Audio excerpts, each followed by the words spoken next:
بسم اللہ الرحمن الرحیم۔ الحمد للہ رب العالمین۔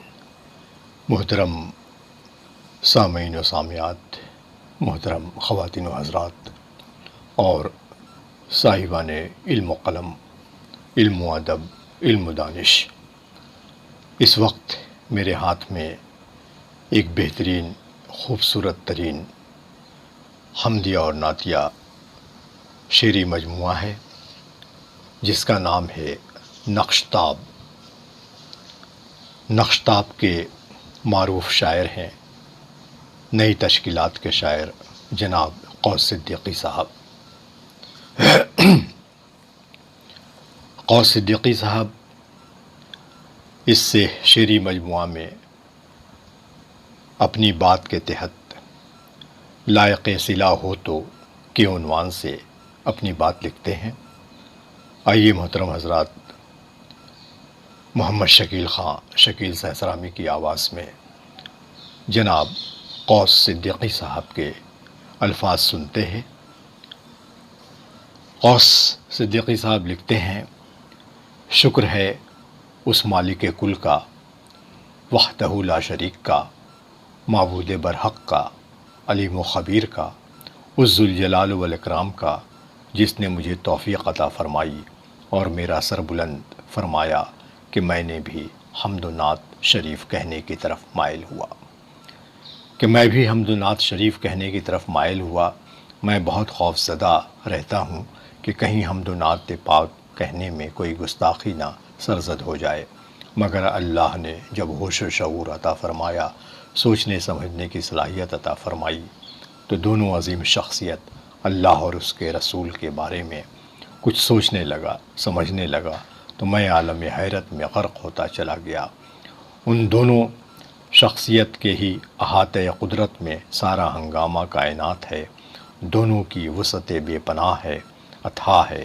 واقعی وہ تو ہے مالک علیم و خبیر، جسے جتنا چاہے عطا کر دے۔ جب مجھے علم ہوا کہ دونوں میں مالک اور مختار ہونے کا فرق ہے، ان دونوں میں ایک نور العلی نور تو دوسرا عبد اور خاک لطیف، جب میں نے مزید سوچنے سمجھنے کی کوشش کی تو مجھے لگا کہ یہ تو چاہت کی خانقاہ ہے، مگر یہ بات سمجھ میں نہیں آئی اور نہ کوئی سمجھا سکا کہ کون کس کو کتنا چاہتا ہے۔ بھائی، یہ تو حصول ادراک کی منزل ہے، وہ مالک خیال و کمال جسے جتنا چاہتا ہے عطا کر دیتا ہے۔ یہ سب مالک حقیقی کے بس کی بات ہے، ہم تو ٹھہرے محتاج تعارف، ادنا خاک کے پتلے۔ رہی بات غور کرنے سمجھنے کی اور حصول علم کی، تو یہ بات سمجھ میں آئی کہ وہ اللہ کب سے ہے اور کہاں تھا، اس کا علم تو قطعی نہیں، مگر یہ بات تو پایہ ثبوت تک پہنچتی ہے کہ جب اس کو اپنے ظہور کا خیال آیا تو اس نے سب سے پہلے پانی کو پیدا کیا، پھر اس نے اس پر عرش اعظم بنایا، پھر اس نے قلم کو بنایا اور اپنی ذات اقدس سے نور کا ایک ٹکڑا نکالا اور زینت عرش کیا۔ اس نور سے اس نے احمد لکھا۔ محترم خواتین و حضرات، ابھی آپ محمد شکیل خان شکیل سہسرامی کی آواز میں نئی تشکیلات کے شاعر قوس صدیقی صاحب کے الفاظ سن رہے ہیں۔ آگے وہ لکھتے ہیں: پھر اس کے بعد اس نے لوح محفوظ بنایا اور روز ازل سے روز آخر تک کے تمام احکام درج فرمائے۔ پھر انہوں نے فرشتوں کی تخلیق فرمائی، ان سے اپنا سجدہ کرایا اور انہیں علم عطا فرمایا۔ پھر اس کے بعد اس مالک کائنات نے کن فیکون کی آواز لگائی اور پوری کائنات کی تعمیر و تشکیل کر دی۔ پھر اس کے بعد اپنی آخری اور شاہکار تخلیق حضرت آدم اور ابن آدم کی تخلیق فرمائی۔ اب یہاں پر غور سے سوچنے اور سمجھیے تو بات واضح ہو جاتی ہے کہ یہ تمام ہنگامے ایک مالک حقیقی اور مختار کے درمیان کے ہیں۔ ایک تخلیق کار ہے تو دوسرا تزئین کار۔ وہ مالک کل، وہ مالک درک و خیالات کی تخلیق کاری کا سارا منصوبہ پہلے تخیل میں طے ہوا، پھر فن تخلیق سے گزرا، تب تخلیقی شکل اختیار کی۔ معبود برحق نے جو علم، قلم اور تخیل کا عمل صالح حضرت آدم علیہ السلام اور ابن آدم کو عطا فرمایا، اس کا تعلق تو مالک کل اور مختار تک پہنچتا ہے، کیونکہ انہیں مختار کل بنا کر دنیا میں بھیجا گیا۔ وہ اس منصب کے امین ٹھہرے اور ہم ابن آدم نے اس کا کہاں تک اور کس حد تک حق ادا کیا، خالق و مخلوق کے رشتے کا کیا پاس رکھا، انہی سب باتوں کو دیکھنے، سمجھنے اور سمجھانے کے لیے اور اللہ کی رضا پر چلانے کے ساتھ ساتھ ایک مکمل انسان بنانے کے لیے اللہ نے اپنا مکمل تعارف دے کر اپنے آخری پیغمبر اور ہمارے لیے رہبر اعظم صلی اللہ علیہ وسلم کو بھیجا۔ وہ تشریف لائے اور انہوں نے اپنا حق ادا فرمایا۔ تمام ہشت پہلو دنیا اور ہزار پہلو دین کی تاریخ گواہ ہے، خدا کی خدائی کا مختار رحمت للعالمین اور ایک انسان کامل نہ کوئی دوسرا پیدا ہوا تھا اور نہ کبھی ہوگا۔ اب ہمیں اپنا محاسبہ کر کے یہ دیکھنا ہے کہ ہم نے ان کی امت ہونے کا کہاں تک حق ادا کیا ہے۔ جب ہم ایک شاعر بن کر پیدا ہوئے تو ہم بھی علم، قلم اور تخیل کے نیک عمل کے پاسبان ٹھہرے۔ ہمارا فرض ہے کہ ہم اللہ اور اس کے رسول کی ذات مقدس پر جتنا سوچیں اور جتنا لکھیں کم ہے۔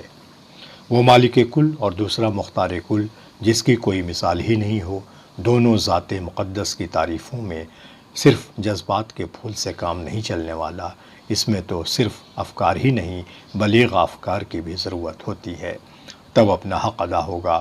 یہی سب وجوہات کی بنا پر میں خوف زدہ ہوں کہ حمد و نعت گوئی کوئی آسان ڈگر نہیں، تلوار کی دھار پر چلنے کی بات ہے۔ اس لیے میں معبود برحق سے ملتجی ہوں کہ مجھ سے اور میرے قلم سے کوئی کجی نہ ہو، آبرو رکھنا، مجھے گنہگار ہونے سے بچا لینا، اگر میرا ایک مصرع بھی کاش قبول ہو جائے تو میرے لیے وسیلہ نجات ثابت ہو۔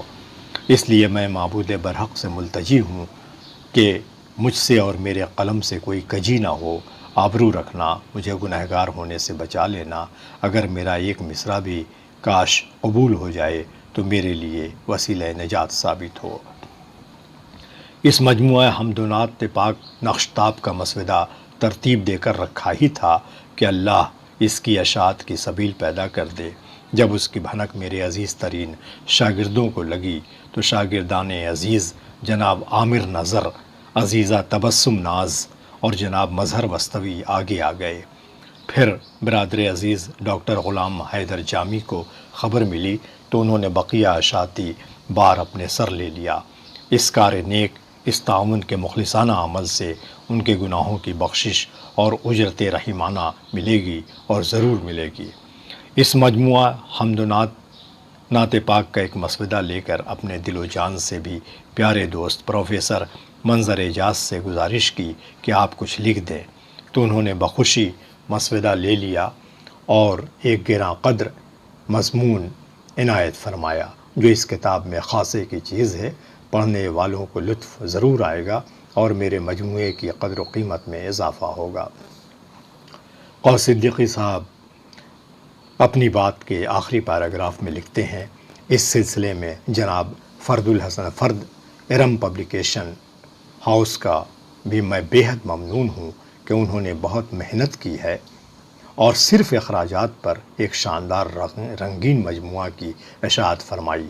میں اللہ اور اس کے رسول سے التجا کرتا ہوں اور دعا کرتا ہوں کہ میرے ساتھ ان تمام حضرات کو بھی اس کا صلہ عطا فرمائے، آمین ثم آمین۔ قوس صدیقی، پھلواری شریف، پٹنہ۔ محترم خواتین و حضرات، سامعین و سامعات اور صاحبان علم و قلم، علم و دانش، ابھی آپ نئی تشکیلات کے معروف شاعر قوس صدیقی صاحب کے حمدیہ نعتیہ شعری مجموعہ نقشتاب کی اپنی بات سن رہے تھے۔ الفاظ تھے جناب قوس صدیقی کے اور آواز تھی محمد شکیل خان شکیل سہسرامی کی۔ انہی کے الفاظ کے ساتھ یہ اپنی بات اختتام پذیر ہوتی ہے۔ اجازت دیں، خدا حافظ، والسلام۔